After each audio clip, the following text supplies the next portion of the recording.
So, welcome to my channel. If you haven't been here before, this is a place where we do podcasting recently. um, but today we're talking about something a little bit different. So, I don't know if any of you guys know me personally, but even if you did, you might not know this about me. So, I have a mental an ailment called dissociative identity disorder. Dissociative identity disorder, previously known as multiple personality disorder, is a mental health condition that causes a person to have two or more distinct identities. Each identity may have its own name, characteristics, or personal history. Some symptoms of DID include identity switching, memory gaps, identity differences, conflicting memories, and time disturbances. Time disturbances is described as a person who may experience frequent or intense time loss. So, yeah, this manifests for me in a lot of different ways. As of recently, it's manifested in that I can't get a job because fucking. I think people just get weirded out eventually. I don't know. But I think it's important to bring awareness to this because it's a topic that not a whole lot of people know about, first of all. And second of all, I think that it's important to talk about because nobody is really talking about it. It's not very heavily researched for a couple of reasons. And like, there's not really a whole lot of solutions for me as somebody who is navigating this um, illness by myself because I'm kind of at a point right now where I have a med provider, a psychiatrist that I see, but I also can't get a therapist because they are um, very unwilling to help with dissociative identity disorder. It's gotten to the point where I call my therapy office and they hang up the phone on me because I'm trying to get a therapy appointment. Um, One of the main things about this disease is that it just is not considered to be like a real thing because there are psychiatrists that don't believe that it's real, and there are psychiatrists that do believe that it's real, um, but it's like a very up in the air thing. A lot of people say, oh, these people could be liars, or a lot of people think, oh, these could be whatever. So, as for my daily experiences, I have a lot of issues other than just dissociative identity disorder. I also have schizoactive bipolar disorder, and I have post traumatic stress disorder. Um, those are all psychotic disorders, if you don't know. And so I have attributes of hallucinations that come in and go with my daily life. Right. Okay, so let's run it back. The important things that I've said so far. So, dissociative identity disorder is something that I have, and it is something that is not well talked about, not well studied. People who do talk about it, it's a controversial, up in the air, does this even really exist thing. And for me, it's my everyday reality that I have to deal with constantly. It's that I don't get a break. There is 9 people in my head, including me. I am very organized as far as the disorder goes. Like, I've met a couple of other people who have dissociative identity disorder, and most people are not as organized as I am. A lot of people's alters have names, and mine don't. Mine have numbers, um, but it kind of works the same as a name.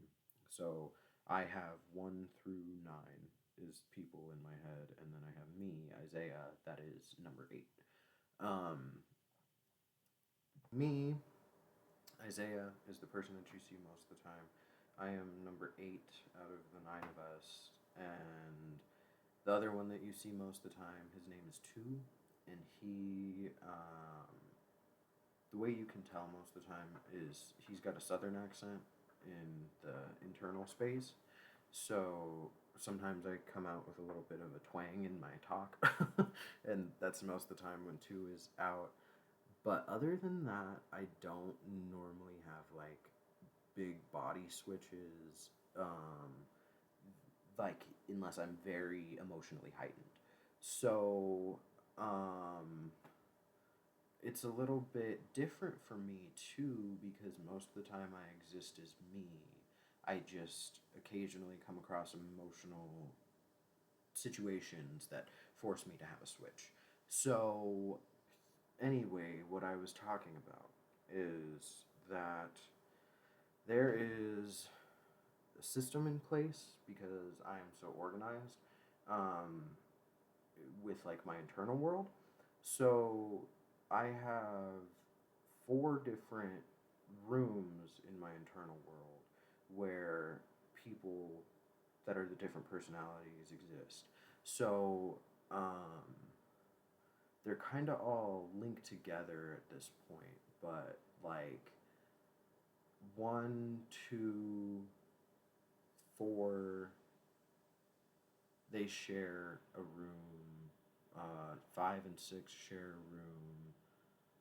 Nine has his own room, and three has his own room, and then seven kind of like gets to go wherever he wants. Um, like gender wise, I have a couple of ladies in there. Number one is a lady, and so is number five. The rest of us are all men. So there's a certain amount of like, I guess, body dysmorphia that comes with that because I don't exactly match what my image is in my head. Um, Even though like I am the host person, I don't even match that. But then beyond that, the people in my head that aren't me, that don't look like me, that don't, do things the way that I do them, it's a little bit harder of a dysmorphia. It's always been very organized, like since I was a kid, and I think that's part of the reason why I have the schizoactive bipolar diagnosis. Because I've had that diagnosis for a lot longer than I've known that I've had dissociative identity disorder. But it kind of doesn't fully develop until your brain is done developing. I'm not even fully in the stage where my brain is done developing. I'm only 22 years old. I turn 23 this next year. And your brain isn't done developing until you're 25. So, with that comes a certain grain of salt with whatever diagnosis I do have in psychotic disorders, because that's just the way psychotic disorders work. They're not fully fledged, fully completed until your brain is fully fledged and fully completed. So, with that information, it's kind of interesting that there's not a whole lot of research done on dissociative identity disorder. And if there is research done, it's like based around an individual. And there's also this consensus that in order to have this disease be cured, there would be some sort of consolidation of all the personalities. So if I was to like go to a therapist, the first thing that they're gonna try and do is kind of that.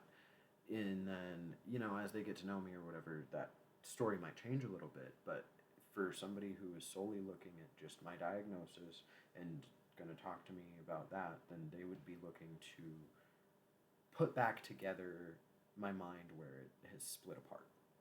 And I don't know if that's necessarily possible for someone like me. I don't know if that's necessarily healthy for someone like me. I think that it should be about living the healthiest instead of doing whatever is the most normal. And I think that's a huge issue with psychotic disorders is that people are trying to achieve this elusive state of normal whereas like you should be trying to learn how to deal with your own issues and learn how to cope with certain situations that maybe not everybody is presented with. So, like for me, I'm high functioning um, because of that. Because I am able to say, hey, I want something out of life more than like a disability check. So I put the effort in, and it doesn't always have the greatest fruits of success, but I feel better about doing that than I feel about sitting with a therapist every day and trying to figure it out. Because it's like, first of all, it's something that is never going to get figured out all the way. And second of all, it's something that is going to be with me for the rest of my life. So even if I get onto a pill or even if I get onto like a generalized mind state, it would be like all for naught because I still have like other psychotic shit going on. Like this is an interesting one that's kind of hard to explain. Hallucination wise, I have a hallucination where, like, take this wine bottle for example, right? So like it has a bunch of different colors all over it, and there's this white, the gold, there's all kinds of stuff, right? But for my brain, the way that it works, it likes to put all the colors in the whole room, not even just on like a certain object, in the whole room on like a dial. And when I look around, sometimes colors are switching. And it's like this color will become this color, and this color will become that color, or whatever. And it's like that, but with everything in the room. It's a little bit, I don't know. Sometimes when it's happening, I have to stare at something for a while to figure out what color it really is because I'm not sure. But if it's a room that I'm familiar with, then most of the time it kind of like tries to stay based in reality. It just has to spin a couple of times. You know what I mean? So, yeah, there's those kind of hallucinations. Then I have tactile hallucinations that are daily. Um, Tactile means feeling, like on your body. So sometimes I get little ones where I feel something on me, like a bug or whatever. I think everybody nowadays gets this one. I think it doesn't really have anything to do with my disorders, but this is a good example of a tactile hallucination. When you feel your phone vibrate in your pocket and it's not there, that's a good one. But yeah, I get those not as often and not as intense. The auditory hallucinations have to do with like the people in my head. So like I'm having conversations with people that aren't really there physically. Um, that is something that happens daily as well. Then I've had smell hallucinations before. I'm not even for sure what those are scientifically called, but I don't have them very often. And uh, I don't know. I get another tactile hallucination. This one used to happen more when I was in high school, but it is like a really weird one that I've never even heard of anybody else getting. I like get a fake cramp in my leg, and then my leg still acts like it's cramping, but it's like I can tell that it's not a cramp because it feels different than that. It just is like pain. Yeah, I don't know. That one happens when I get like upset though. That's a weird thing. So it goes like hand in hand with my disease. I don't know what some of these things come from, but I do know that I have to deal with them. So, you know, there's that. And I guess part of the reason I'm making this video is if anybody has any resources, because this is hard to deal with. Like I have to do a lot of stuff to go out of my way just to like remember stuff sometimes.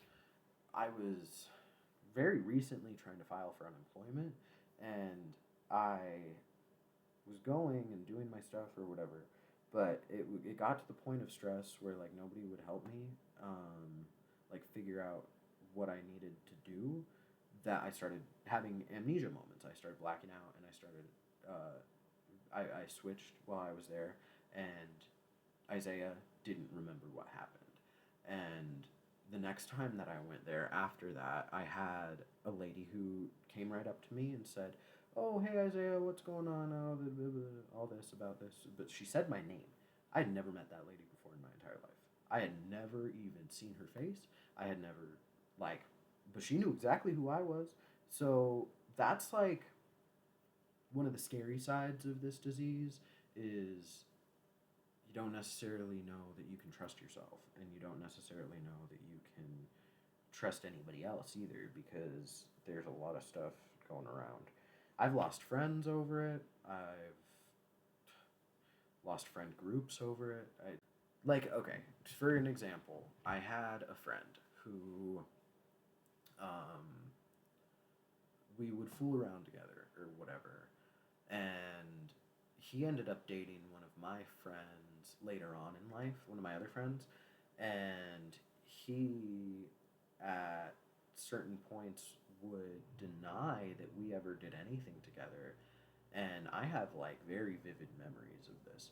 So it's like, for me, am I really experiencing things, or am I just making shit up, or is this just whatever's happening? But you know what? I think that he really saw that opportunity, and he was like, well, this person doesn't really remember, so I'm just going to say that it never happened because, you know, homophobia or whatever have you. But that was something that I had to deal with, and still kind of have to deal with my friends. It's just, you know, something that is unavoidable, something that I can't know for sure what really happened because I don't trust myself, and I also can't trust anybody else in that situation. So while I know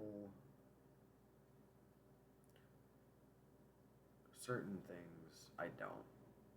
I don't know anything for sure. My reality is kind of skewed, I guess is the best way to say that. My reality is in this plane where it exists sometimes, and then it's like has things that could be added to it or taken away from it. That's another aspect of the disease is the amnesia and the dissociation. But it's you know, what I got to deal with. I don't know who out there this might help, or you know, just seeing somebody else who's dealing with stuff. I hope from the bottom of my heart that none of you guys have to go through some of the stuff that I went through. I know some of you are going to have to go through worse stuff or whatever have you, but it's just the health system here in America sucks ass. And it's shouldn't be this hard to find a therapist. Shouldn't be this hard to get help or resources for what I need to happen in my life so that I can be a functioning part of society. But if I can be a functioning part of society, I want to be a functioning part of society. I'm capable of it. It's just not, you know, that I'm there all the time, and it's hard because I've never even told an employer that I have dissociative identity disorder. I've never done anything like that. I've never had the opportunity to. I've been fired from jobs because of situations that I can't control. But, you know, like there's certain things that like my employers and my potential employers have so many questions to begin with. And it's like, if I was to come right out of the gate and say, hey, I have an extra thing to say that I might mess up sometimes, that is, you know, who would you hire? The person who might mess up sometimes, or the person who you think has their shit together? You know what I mean? So, me trying to look like I have my shit together all the time, I don't know if it works or not, but it's gotten me a couple of jobs, gotten me fired from a couple of jobs too. So I don't know. I'm trying to navigate this crazy world just like everybody else. It just have a couple more people in my body to do it with. And yeah. Boys, do you have to do that right here? So if anybody knows anybody like a therapist, psychiatrist who has experience with this sort of thing, willing to work with me, that would be cool. I just have kind of expended all my options here. Um, Medicaid, gotta take Medicaid. Fuck the government, but you know, I need their help right now. I don't know. That's a story for another day. I hate the government, but you know, it's it's a life